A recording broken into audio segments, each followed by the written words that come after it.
Then, just to be sure we didn't miss the point, Jesus followed the sermon, the prayer by saying, if you forgive others the wrongs they've done you, then he said, your Father will forgive you. But, hear this, if you do not forgive others, your Father will not forgive you what you've done. Wow. This is serious business, folks. And you say that every time you pray the Lord's Prayer.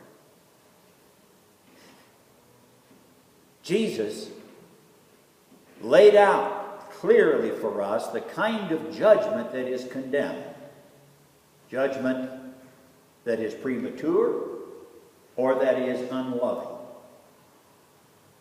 Then we see in his words a kind of judgment he commended. The kind of judgment he commends is orderly and sensible. First, the judgment that is commended is in the right order. Hear the words of Jesus. Why do you look at a speck in your brother's eye and do not notice a log that is in your own eye? Or how can you say to your brother, hey, let me take that speck out of your eye, and behold, a log is in your own? You hypocrite. First take the log out of your own eye, and then you'll see clearly enough to take the speck out of your brother's eye. In other words, judge yourself first before you judge others. Get it in the right order. Now, no organ in our body is more sensitive than the eye. The eye automatically closes whenever any object threatens it. And no relationship is more sensitive than touching the faults of others. So when we do that, we must do it with extreme care, giving attention to our own faults first. Complaining, critical Christians who constantly belittle others reverse this order and are as dangerous as a blind eye surgeon. A man was telling his friend about his noisy neighbors upstairs. He said they start jumping up and down on the floor at 5 o'clock in the morning. His friend asked him, well, didn't that disturb you? Didn't you complain? No, he said. I was practicing my trumpet. So before criticizing someone else's faults, take time to count to 10 of your own. The advantage of looking for faults in yourself instead of others is that when you find one, you're in the place where you can do something about it. What we detest in others is often a projection of what we don't like about ourselves. We are discriminating. They are prejudiced. We are firm. They're stubborn. We are tactful. They are hypocritical. We have self-respect. They have pride. You see what I mean? The faults in others are like the headlights on cars at night. The ones coming at you only seem more glaring than your own. Do you, my friend, pass judgment on others, Paul asks? Do you pass judgment on others? Then he says, you have no excuse at all, whoever you are. For when you judge others and then do the same things they do, you condemn yourself. So, the judgment that is commended is in the right order. Yourself first, then your others. And secondly, our judgments must be sensible. Sensible. Jesus said in verse 6, do not give what is holy to dogs, and do not throw your pearls before swine, lest they trample them under their feet, and then turn and tear you to pieces. What in the world does this mean? I bet you've never heard a sermon on verse 6.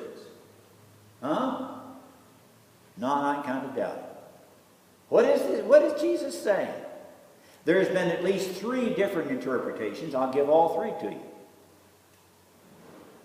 First of all, some take it literally, which seems to me to be utterly useless advice. Telling you not to do something you would never think of doing in the first place. You ever been tempted to throw your pearls? Some of you are wearing pearls this morning. You want to take those pearls and throw them out to the pigs? Is that a temptation you have to struggle with? I doubt that. You know, telling people not to throw pearls before swine and give what is holy to dogs is like telling them not to, don't sleep in the subway, darling. Don't stand in the falling rain. It's foolish, useless advice. That's the literal interpretation. Secondly, some take it metaphorically. They think Jesus means we shouldn't give sacred truth to the heathen who don't appreciate it. But this contradicts Jesus' own example. Jesus gave that which was holy, his own precious blood, to dogs and pigs, us sinners. Didn't he do that? He gave what was holy to unworthy sinners, who trampled them under their feet and turned and tore him to pieces. That's the story of Good Friday, isn't it? So is Jesus saying, do as I say and not as I do? Never. His sacrifice is his example. And evangelism, by definition, is giving the holy gospel to those who do not yet appreciate it. So I've given you 2 interpretations, neither one of which I like. Do you? I don't like it.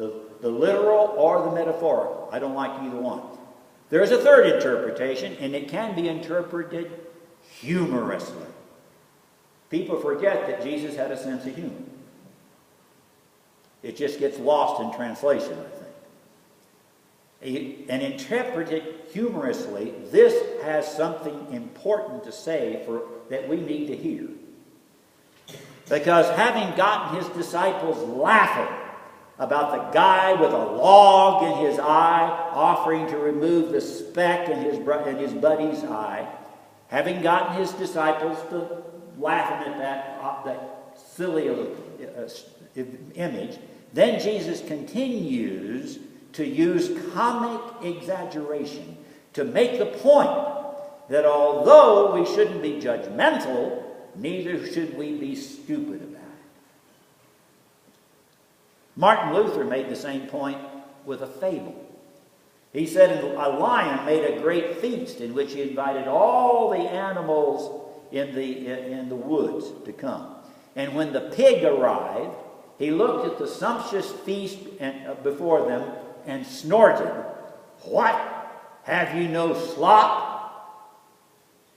Now the point that both Jesus and Luther were making is that we must respect the right of others to refuse that which is holy and precious. Following the example and teachings of Jesus, like a compass, our judgment of others must be neither premature nor unloving, but orderly and sensible. We will make neither too much nor too little of their faults. This is our fundamental identity. Our fundamental identity. Jesus said, "By this all men will know that you're my disciples, if you have love for one another." It's who we are. It's what we do. We will work with each other. We will work side by side, and we'll guard each man's dignity and save each man's pride, and they'll know we are Christians by our love. If you believe that, stand with me now as we sing our affirmation.